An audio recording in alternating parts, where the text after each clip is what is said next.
Бүгүнкү көрсөтүүбүздүн коногу Кыргыз Республикасынын эл артисти жана төкмө акын Элмирбек Иманалиев. Ассаламу алейкум, кош келиңиз. Саламатсыздарбы? Бүгүнкү күндө эмне менен алексиз? Бүгүнкү күндө ушул өзүбүздүн Айтыш коомдук фондунда шакирттерди тарбиялап, негизги жумуштун көпчүлүгү ошондой. Төкмөлүк тубаса болобу же окуп, билип, үйрөнсө болобу? Тубаса берилет. Бул менин жеке байкашымда тубаса берилип, анан калганы бирок аябай көп эмгекти талап кылат да. Эмгексиз ал тубаса берилген аманат өнөр балким төмөндөп же жок болуп кетүү коркунучу болот. Сахнада чыкканда көбүнчө сүрдөйсүзбү? Бул ички акыбалга тийиштүү нерсе. Эгер маанайың же болбосо кандайдыр бир нерседен алагдуу болуп, ал ошол сахнага чыкканга чейинки учурларга көз каранды. Камерага келгенге чейин деле. Эгер ага чейин өзүңдө кандайдыр бир жан дүйнөңдө толук тынчтык болбой, же бир ушундай бир ой чачырап, же бир нерсеге кыжаалаттанып туруп, ишенимсиз келсең, ошол убакта ал ого бетер күчөйт. Ал эми сүрдөө деген нерсе. Сүрдөө сахнадан сүрдөп турбаса да болбойт. Мен театр тармагында иштеп калдым. Ошол кезде бизге ушундай айтышат эле, жакшы тажрыйбалуу актерлор, режиссерлор. Бул адам кайдыгер болуп, ыксырап, уйкусурап, ошентип калгандан көрө коркуп сүрдөп турган бул алдаганча жакшы деп. Ал чен өлчөмү менен керек. Анан такыр эле калдастап жоготуп өзүңдү сүрдөп калганда анда жакшы айтыш да болбойт, жакшы ыр да жок, жакшы сөз деле жок. Сиздин жашооңузда кубанганыңыз жана өкүнгөнүңүз эмне? Жашоодо кубаныч, өкүнүч шайкеш жүргөн нерсе. Мындайча айтканда, азабың менен бактың бирдей берилген дүйнө бул. Ал теңдик эч качан, эч бир заманда жана жок болуп да кетпейт, жок болгондой эмес. Мындайча айтканда, бирикем дүйнө деп кыргыз ушинтип айтат. Бир татым тузу кем деп айтат. Ал эми жараткандын өзүндө гана бир жеткилең, шайма-шай нерсе болуш керек. Ал биздин дүйнөдө баары тең.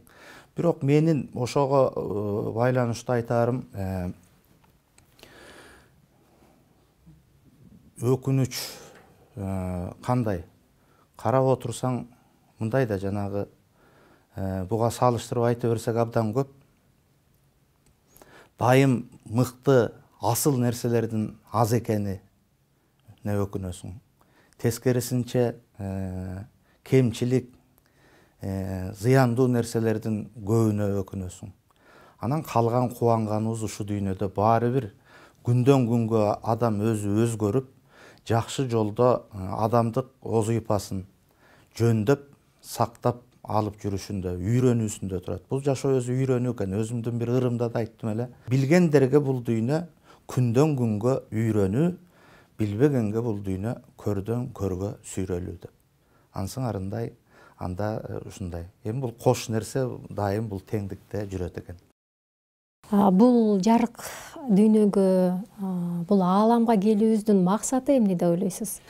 Максатын муну жараткан билбесе, биз жеткилең биле албайбыз. Бирок кандайдыр бир адамдын өзү төрөлгөндөн тартып, эс тарткандан тартып, бир жакшы нерсеге умтулуусу, адамдыкка умтулуусу сезилип турат да. Кичинекей бала дагы бир кайсы бир деңгээлде гумандуулук кылгысы келет. Байкайсың, ага эч ким эч нерсени окута элек, үйрөтө элек, китеп бетин ача элек. Бирок ушул бир жөрмөлөп, басып жүргөндөн тартып, мындай бир орустар айтат го, добро зла деп, ошонун бир доброго, кыргызча айтканда бир адамдыкка, ариетке умтулуусу бар экенин байкайбыз. Демек, адамдын жаратылыш максаты улуу жана эң бир керемет, эң жакшы нерсе экени, жакшы максат бар экени ички туюмубузда тереңден сезип турабыз да. Элмирбек Иманалиев эгерде бир маданият тармагына жетекчи болуп дайындалып калса, биринчи эмнеден баштамак? Реалдуулукту айталы, азыр биздин Кыргызстанда маданият тармагында жетекчи эч кандай реформа кыла албайт. Себеби төрт аягы тушалуу нерседей акыбал танбайбыз. Мындай нерсе болуп турат. Анан бир убагы келер, мүмкүн бир жолго коюлуп. Бизде азыр экономикалык жетишкендиктер жана башка кандай десем, турмуштук нагыз анык бир факторлор көрүнбөйүн, бул маданият жөнүндө, анын өнүгүүсү жөнүндө сөз кылуу аябай эрте болуп атат да. Мен деле эчтеке кыла албай калат элем эгер ушундай система болсо. Мектепте кайсыл сабактан мыкты окугансыз? Мектепте мен башталгыч классты бардык сабактарды жакшы окудум. Себеби мектепке чейин эле бардыгын үйрөнүп алганданбы. Ал эми тилекке каршы ушул 4-чү класстан тартып айрым сабактардан начарлай баштадым. Анан бир 5-6 класста окуганда өзүм жөнүндө кичине биле баштадым. Анан менин жолум кайсы экенин кичине аңдай баштадым. Эмне кылышым керек, тандоом кайсы экен деген суроолорго өзүм жооп бере баштадым. Ошондон тартып өзүмө анчалык зарыл эмес предметтерге көңүл койбой койдум. Канча тил билесиз? Тилди ушул башка тилдерди тез бир 6 айдын ичинде үйрөнүп бүтүүгө болот, бирок эне тилиңди өмүр бою жеткилең үйрөнө албайсың деген сөзгө абдан баа бердим. Тилди билем деп айтышым кыйын. Эми кандай десем, казактар менен сүйлөшө алам, орус туугандар менен сүйлөшө алам. Чет өлкөгө чыксам анча-мынчалар мени тим эле переводчик өңдөнтүп ээрчитип алмайлары бар. Дүкөн кыдырсаң, соода кылсаң же баягы ашканаларда дегендей ошолордун нан сурап, төлөп, баасын сурап, же болбосо кандай десем, иши кылса англис тили эми бул дүйнөлүк тилге айланып баратат. Андан кабарым бар. Ал эми кытай тилин менин Эрулан деген уулум ошол кытай тили менен англис тилине ыктаган жагында окуйт гимназияда. Ага үйрөтүп атып, кыйла кытай тилдерин да сөздүктөрүн мындай жаттап алдым да. Жаңыртмачы айтайын, кайталап айтканга аракет кылсаңыз. Арыларда бары бар, бал челекте ары бар, арыларда балы бар, ары жакта дагы бар. Арыларда бары бар, бал челекте балы бар.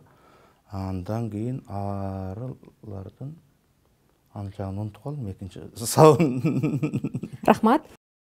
Аялды эмнени баалайсыз? Баалай турган нерселер санап бүткүс көп. Жакшы сапаттар бар. Ошолордун мындай бир орчундуулары бул биринчиден ошол тарбиясы, аял кандай болуш керек экенин, бул ургаачы зат кандай болуш керек экенин түшүнгөн, билген, эстүү, жакшы айымдар. Менин оюмча ушул бир сыймыктануу менен айта алам, мен өзүмдүн ушул апам жакшы аял деп билчүмүн да. Кечирээк билдим, бирок ошо жакшы аял затына тиешелүү жакшы сапаттардын көбү бар эле ал кишиде. Анан албетте баягы азыр ойлойбуз, мындай бир аялдан эркек киши артык экенбиз, же бийик туруалар жапыс экен. Мен ушул көз караштарга кошулбайм. Эч кандай андай эмес. Анан жалпысынан адам деп аталганы менен бул аял менен эркекте өтө чоң ажырым, башкача жаратылышы бар экен өзүнчө. Бир жүрөккө эки сүйүү батабы? Бир жүрөккө эки сүйүү. Эми сүйүүнүн биринчиден ал жооп бере алгыс тема, мына поэзия эмне, махабат сүйүү эмне, ошол эле ошо эркек аялдын ортосундагы Кудайды кандай тааныйбыз деген бир улуу түшүнүктөр бар. Буга так кесек кыска айтып жооп берүү акылсыздык болот. Бирок бир жүрөктө эки сүйүү дегенде кандай эми азыр 2ден, 3дөн, 4дөн никеси бар эркектер жашап жүрүшөт, демек батса керек деп ойлойм. Адамга баалуу болуп эсептелген убактыңызды бизге ажыратып келип маек куруп бергениңиз үчүн биз албетте ыраазычылыгыбызды билдиребиз. Сиздерге дагы ыраазыбыз, иштериңиздерде ийгилик болсун. Урматтуу телекөрүүчүлөр, бүгүнкү көрсөтүүбүздүн коногу Кыргыз Республикасынын эл артисти, төкмө акын Элмирбек Иманалиев болду.